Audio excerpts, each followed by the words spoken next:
Hello home buyers and property seekers, this is Ephraim, your Cavite real estate broker. Para sa mga naghahanap ng kanilang home sweet home sa Cavite, sa napakasulit na presyong 2.3 million, ay may solar panels ka ng naka-net metering, may rainwater collector tank na, may freshwater tank na din naka-install, and naka-screen na din ang lahat ng windows. Dito na kayo sa Leora Homes. For this video, bubalik tayo dito sa Leora Homes sa Naik, Cavite. This townhouse subdivision is a project by My City Homes. Ang Leora Homes ay isang solar-powered townhouse community. Dito may 3 solar panels installed sa bawat bahay. At naka-net metering na tayo dito kaya pwedeng mag-ipon ng power si client. Sa panahon ngayon na napakataas ng presyo ng kuryente, napaka-praktikal na magkaroon ng solar panel sa bahay. And with that, let's begin our house tour. Ang bahay po natin ay may sukat na 44 square meters. Same lang ang sukat ng bahay whether inner or end unit. Sa lupa naman ay 50 square meters sa inner at 75 square meter pataas ang lot area kapag end unit. Naka-screen door na rin tayo sa ating main door at back door. Gawa sa kahoy naman po ang ating main door. Bare finish po ang actual turnover ng ating mga bahay. Sa floor area natin na 44 square meters ay spacious enough naman ang ating ground floor para i-accommodate ang living area, dining, and kitchen natin. Nasa diskarte na lang din ni client kung paano nila i-finish ang bahay to maximize ang layout since bare finish nga ang ating turnover dito. Nasa ground floor na din naka-install ang inverter ng ating solar panels para madali nating makita kung nakakailang harvest na tayo ng energy. Again, naka-screen na po tayo sa lahat ng ating windows para iwas dengue ang ating family dito sa Leora Homes.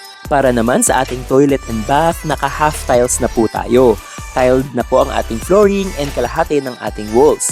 Naka-install na din po ang ating shower, soap holder, toilet, and sink upon turnover. What's unique dito sa Leora ay may option si buyer para gamitin ang mga naipong rainwater bilang pang-flush sa kanilang toilet. And naka-PVC naman po ang pinto ng ating banyo. Going naman sa likod ng bahay ay may screen door na rin tayong naka-install. Bukod dyan, naka-metal door na rin ang ating back door at naka-double lock pa ito.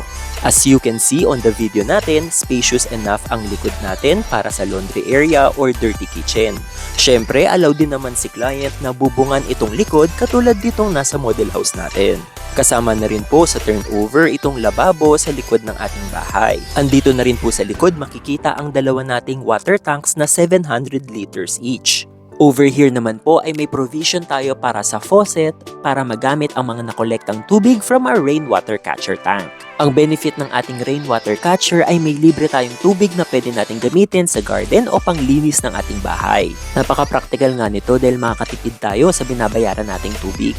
Para naman po sa ating hagdan ay combination ito ng concrete and metal.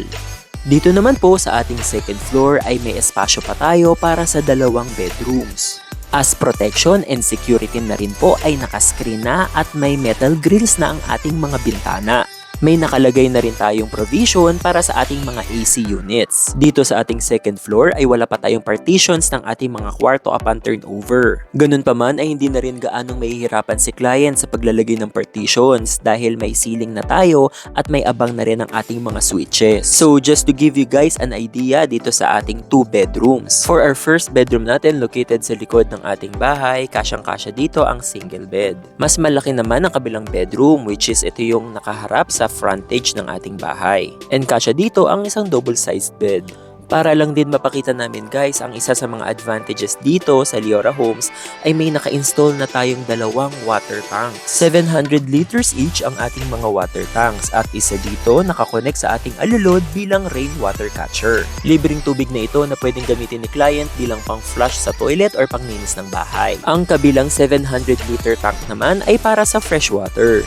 Just to give you an update guys, as of December 2024 ay halos pre-selling pa lahat dito sa Leora Homes. And roughly, nasa around 10 families pa lang ang nakatira dito sa ngayon. Para naman sa mga amenities, meron silang mga basketball courts. And sa ngayon, ito yung pinaka-main court nila which is covered na. Meron din silang mga playgrounds located sa loob ng subdivision and ito yung pinaka-main playground nila na nakalagay sa clubhouse. Meron ding events place dito sa clubhouse na fully air-conditioned. And syempre, hindi mawawala sa ating clubhouse ang ating swimming pool.